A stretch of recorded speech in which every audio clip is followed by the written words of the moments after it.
Hi guys, welcome back. We are feeling dark and goth today because it's another episode of Crue Trime. Crue Trime. Crue Trime. Crue Trime. If you want to hear another Crue Trime story and watch me put on makeup, then just hang out.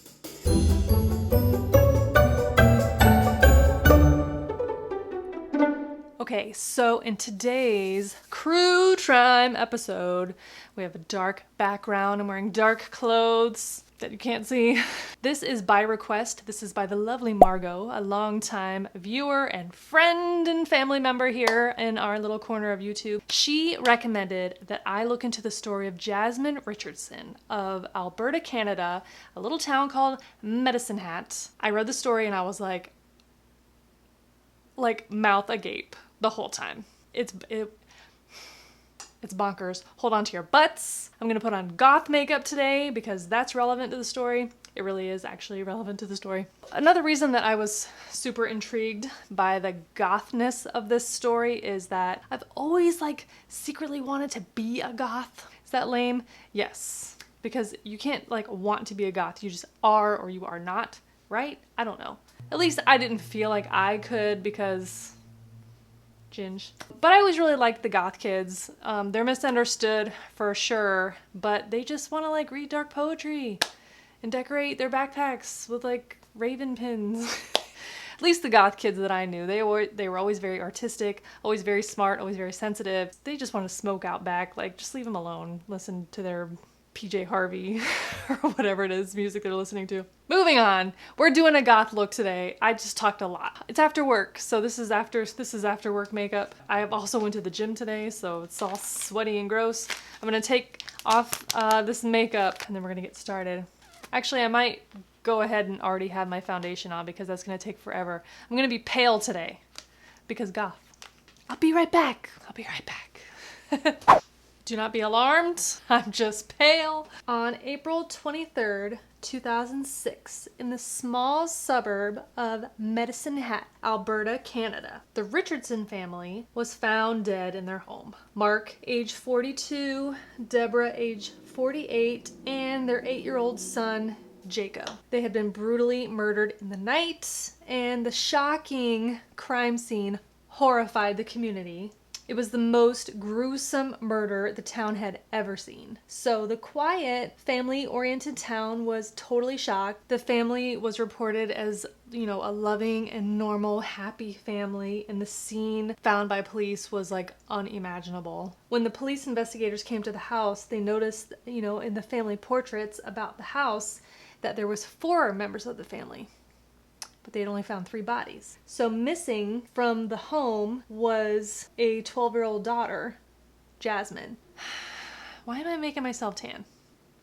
I don't know. Missing from the house was the 12-year-old daughter, so police, immediately thought that perhaps she had been abducted by whoever did this, and, they started searching. They set out news bulletins releasing the girl's name and picture. They searched the home, the online records, the computers. They even went to her school where she attended school and went through her locker, and they were looking at, notebooks and whatever. And what police found was shocking. Police found in her locker a stick drawing, and in the stick drawing was, long story short, it was like a house lit on fire and the people inside were screaming, we're burning alive. And there was 2 other stick figures labeled Jasmine and Jeremy, and they were laughing, ha ha ha. So police were like, maybe she was not kidnapped. She was a suspect. So investigators searched the home and the school and quickly discovered Jasmine's journals, emails, online activity, and other evidence, and they realized that she was not abducted. She was the main suspect, 12-year-old Jasmine, and her boyfriend, Jeremy, who was 23. 23 years old, dating a 12-year-old. That's not a boyfriend. That's a child molester. Let's back this train up, shall we? All right, so before 12-year-old Jasmine met this Jeremy, she was like any other tween girl. She attended school, she was smart, happy, outgoing. Then she entered, you know, those terrible tweens. It's a tough time for a gal. She started to kind of rebel big time, and she got into the local goth scene. Apparently in Medicine Hat, Alberta, Canada, there's a goth scene. What do we think about this eyebrow? It's pretty strong. Anyways, so Jasmine at 12 years old, she had gotten into the local goth scene. She had her little goth friends, her little, maybe a touch older than her as well. Also important to remember during this story is that Jasmine, although 12 years old, did appear and carry herself a little bit older. Not 23 years old older, but a lot of kids just kind of thought that she was like 15 or 16. This is what we're doing today. Sharp. Thin. 2006. Okay, so Jasmine is in the goth scene, and she was introduced by mutual friends to a guy named Jeremy Stanky. So she was introduced to Jeremy Stanky, who was definitely in the goth scene, and he was like kind of the king of the goth scene, this little crowd. The median age of this group was like, I don't know, 15 or 16, and Jeremy was 23. No wonder he was like the king of that group. You know, certainly these kids looked up to him because he was older. So this guy, Jeremy, was 11 years older than Jasmine. It's not clear that he knew that at first, because Jasmine definitely like fibbed about her age to this group of kids. So Jeremy wasn't like the other boys at school, mainly because he was an adult man, Jasmine. Yeah, sharp brows, angry angst. My parents don't understand me. He was dark and brooding and totally goth, and he described himself also as a 300-year-old werewolf.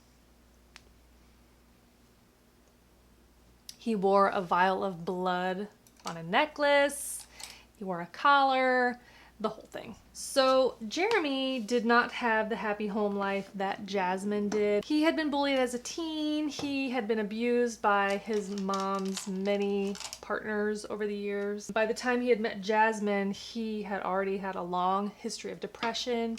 He was self-harming. He had a problem with drugs also, and he had already attempted suicide at least once.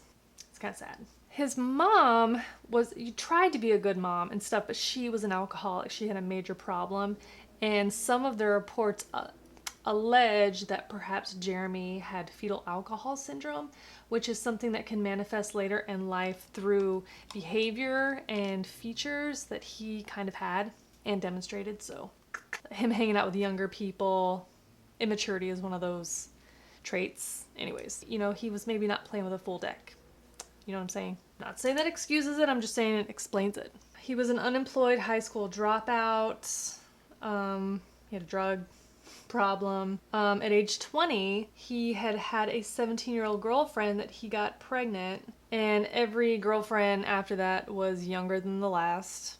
Quite the catch. So like I said, Jasmine definitely lied about her age, saying that she was 15, which is too young for you at age 23, Jeremy. So after meeting, you know, she and Jeremy started kind of spending a lot of time together. Jasmine was definitely like going through some angst at home and had been confiding in Jeremy, and they were really bonding over how like terrible and intrusive her parents were, and they just didn't understand. And he was like, yeah, they're the worst.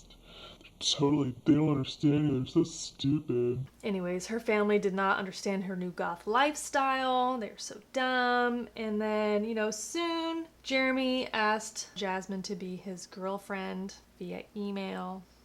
So she was totes flattered, and she agreed, of course, to be his girlfriend. And then they very soon after entered into a sexual relationship. Gross, weird, okay. So Jasmine and Jeremy are now a thing. It is a secret, however. Jasmine had had a previous boyfriend at 12, and her parents were not about it. Also, the boy that she was girlfriends and boyfriends with was, you know, bad kids, so they shut that down. So when Jasmine decided to, enter into this relationship with Jeremy, she definitely kept it a secret from her parents. And very quickly, she was fully immersed in this like new goth lifestyle. She was dressing in dark clothes and just very intense, very aggressive. Her entire demeanor and personality had changed. She was very active in these online communities. One of the groups that she and Jeremy were a part of was called Vampire Freaks.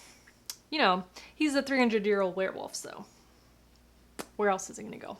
Jeremy's username on Vampire Freaks was Soul Eater, and Jasmine was Runaway Devil. Again, side note, being goth, wearing dark clothes, listening to certain kinds of music, being into punk or horror or werewolves or vampires, like that doesn't make you a bad person. It doesn't make you like at risk for being a monster or a murderer. It also does not make you inclined to be romantically interested in children.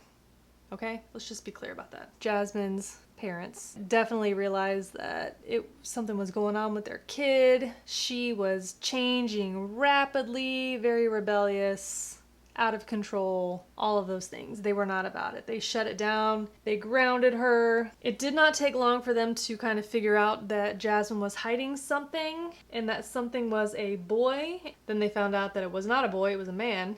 And they were like, no, nope. They forbid that relationship. They said, no, you may not. We do not approve. This is not okay. He is too old for you. He's a bad influence, obviously. So, of course, this infuriated Jasmine and just made her want to, hang out with Jeremy more. But she was still talking to him online, and, you can't stop the interwebs. Jasmine and Jeremy were talking all the time about how oppressive her life was. Neighbors, later in the investigation, say that they definitely heard yelling coming from the house. Not like abusive yelling, but like, arguments. So Jasmine and Jeremy were talking all the time in these online conversations where they would talk about how Jasmine's parents need to go away and how Jeremy needs to do it, get rid of them for her, and all these things. Jeremy was pretty receptive about it. According to their conversation history, they had lots of emails about it. They talked about having a goth wedding and running away to live in a castle in Europe. It's not really realistic. Seems kind of childish, actually. Mainly because one party of that conversation actually was a child. You know what I'm saying? So about 3 days before the Richardson family was murdered in their home, Jeremy wrote in an online journal, super angsty type language, very like dramatic, about how the Richardsons are unreasonable and, need to pay for their crimes in blood and yada yada blah blah blah. So Jasmine had convinced Jeremy that her parents had to go if they were going to be together. Also, side note, I had not talked about this little nugget of information. Jasmine and Jeremy's favorite movie was Natural Born Killers. Natural Born Killers, if you've never seen it, is a movie about a deranged couple who they go on a crime spree, and it begins with them killing the girl's parents so that they can be together.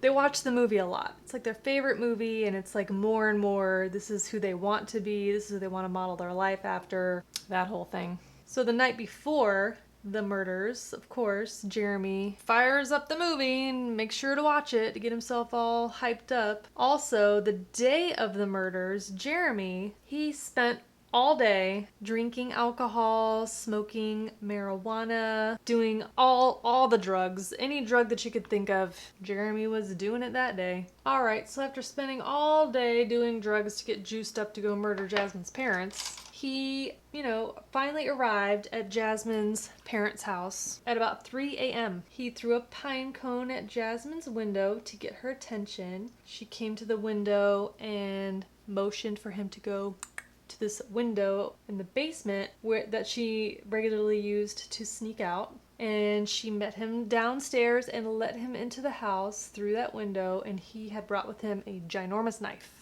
So I'm not really sure how the parents got into the basement or how Jasmine's mom got into the basement, but the first person who was attacked in the home by Jeremy was Jasmine's mother, Deborah. So he attacked her and stabbed her 12 times. So in the struggle, in the kerfuffle down in the basement, Mr. Richardson came to his wife's defense, and then he was attacked by Jeremy and stabbed 22 times, including 9 times in the back. Meanwhile, Jasmine was upstairs with her 8-year-old brother, Jacob, in his bedroom. He was killed in his bed with a knife. Once that was done, Jasmine took that knife and rinsed it in the sink. Jeremy waited downstairs in the kitchen while Jasmine packed a bag of clothes.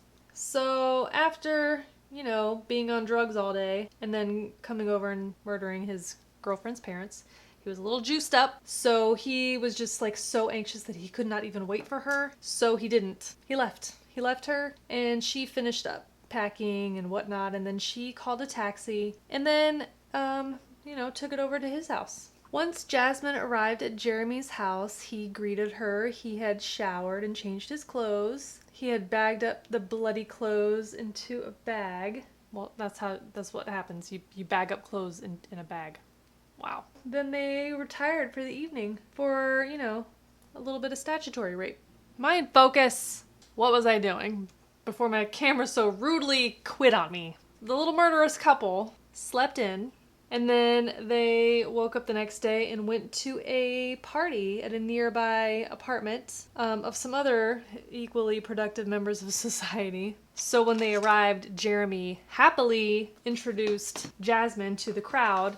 They had never met her because she had been grounded for so long. He showed off his black eye proudly that he had gotten from, the fight of murdering Jasmine's parents. And they, made out with each other in front of everyone on the couch.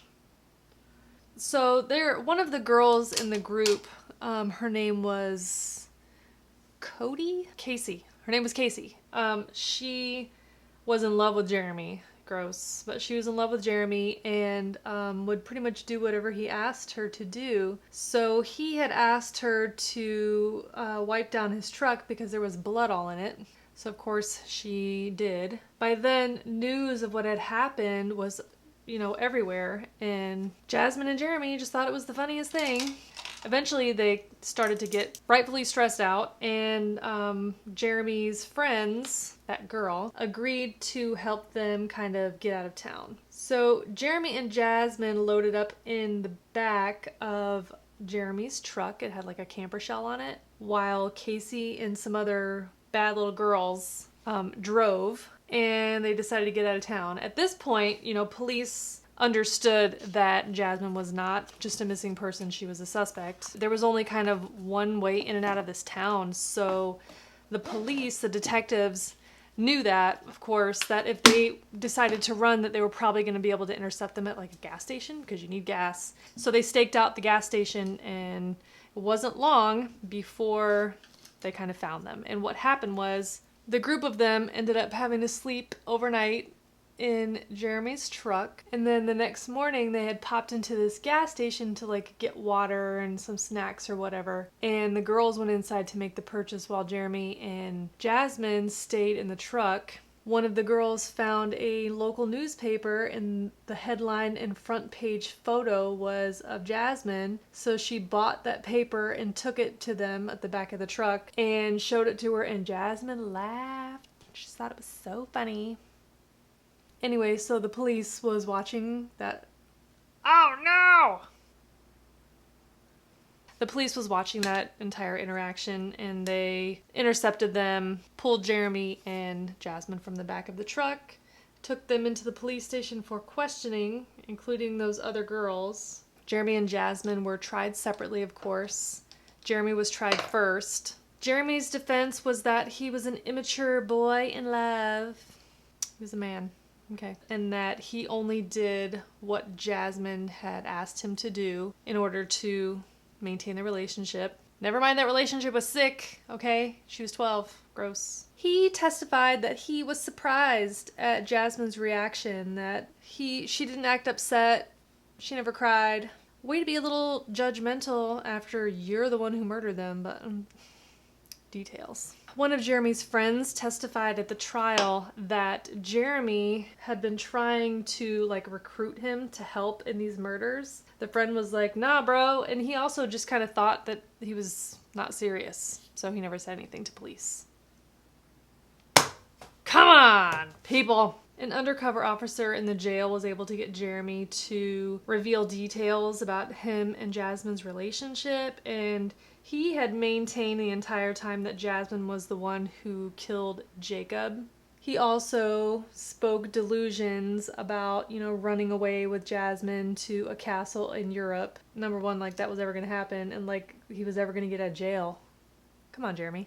So long story short, Jeremy was convicted on 3 counts of first-degree murder. By then he was age 25, and he was sentenced to 3 life sentences, but he will be eligible for parole after 25 years. I just rubbed the makeup off my nose. Since Jeremy's conviction, his lawyers have, of course, appealed his sentence, claiming that Jeremy was out of his mind on drugs at the time of the murders, but Jeremy, as of today, still remains in jail. In Jasmine's trial, prosecutors showed the jury a stack of jailhouse letters between Jeremy and Jasmine that were written, after their arrests. They were saying that the crimes made them legends and that they were going to be immortal. And Jeremy also had proposed marriage to little 12-year-old Jasmine, to which she gleefully accepted. Alright, so in Jasmine's trial, the prosecutors say that the murders had been, of course, premeditated, and one of Jasmine's friends testified that Jasmine had been talking about having her parents removed or murdered or whatever. They had some conversations in the school bathroom, and the girl did not say anything to anyone because she, of course, just thought that Jasmine was mad at her parents for not letting her see Jeremy, and didn't say anything. Jasmine's trial, the account of events, according to her, was different than Jeremy's. She claims that she awoke to the sound of Jeremy brutally murdering her family downstairs, and that she had gone up to her little brother's bedroom to cover his ears and didn't want him to hear what was going on downstairs, and then Jeremy came upstairs all juiced up. He already killed her parents, so she has to do it. He made her kill her brother, and so she did, because it would have been more cruel to leave him without parents. She actually took the stand in her own defense. She had had hypothetical conversations about killing her parents, but never intended to hurt them or to go through with it. The prosecutor definitely called out all the inconsistencies with Jasmine's story. She never called 911. She took a taxi to the murderer's house. Also had sex with him that night. Gross. Didn't try to help her brother. Didn't tell him to flee or hide, any of that stuff. So, Also, none of the conversations or messages that she says were hypothetical indicated that she was hypothetical or just joking. So after about 3 hours of deliberation, a jury found Jasmine guilty on 3 counts of first-degree murder. She was the youngest Canadian to be ever convicted of triple murder. They sentenced her to the maximum allowable sentence in Canada for a juvenile found guilty of such a crime. 10 years.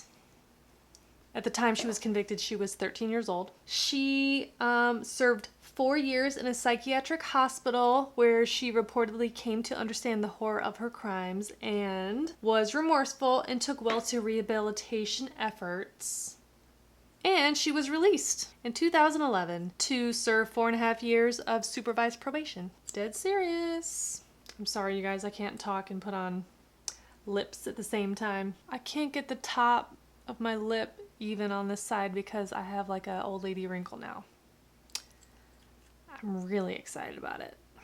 So being that it is currently 2019, Jasmine has completed her sentence and she has been released. Once she is like trouble-free for 5 years, the charges will be totally expunged from her record and she will have no record. Clean. Wiped clean. Clean slate. No murders. So here's the funny part. Canadian law prohibits publishing the name of any juvenile accused of any kind of crime. But since Jasmine was first publicized as a missing person and perhaps in danger, that's how her name and image was released to the public. So if you look at any stories that were published in and around that time, many of the articles, they just call her JR. Since her release, though, she has assumed a new name and is now living quietly under the radar. Living among us! A murderer. Also, the status of her jailhouse engagement to Jeremy is unknown. So, I feel like I need a beauty mark. Where should I put it? That's what we're working with right now. That's my skills with beauty marks. One of the inspectors on the case, once everything was all said and done, had expressed some conflicting emotions about Jasmine's sentence and later release. I'm going to just read the quote, okay? He said, quote, "At one point, I wanted her locked up forever. I don't think I'm there now. I hope she moves on and becomes a productive member of society. I don't think she's truly evil. I've met some of those people that are bad to the bone, and she's not one of them." So, isn't that nice? Well, that is the story of Jasmine Richardson, the 13-year-old triple murderer from Medicine Hat, Alberta, Canada. Thank you again to Margot for recommending this story. This one was twisted. Anyways, thank you again for hanging out today and for watching this video. I really appreciate it. If you want to see more videos like this one, then let me know with a thumbs up. That'll tell me that you like it, and also leave a comment down below. You can follow me on all of my socials, and don't forget to subscribe to this channel before you leave today. I heard you coming. No, you didn't. How dare you interrupt me in the middle of my spiel? Don't forget to subscribe to this YouTube channel before you leave. I upload a new video here on YouTube every Thursday at noon. I think that is all the business. If you want to hear another Crue Trime story, or you think I might be interested in one, then leave it down in the comments. I'd love to hear about it. I will catch you next week in next week's video. Bye! I don't know what is going on with these batteries, but I'm mad about it. I mean, the dude was not playing with a full deck. Facts. 23. Crue Trime story. Is that a spoiler? Spoilers. When they arrived, Jeremy, blah, blah, blah. I don't know things. Two other stick figures labeled Jasmine and Justin.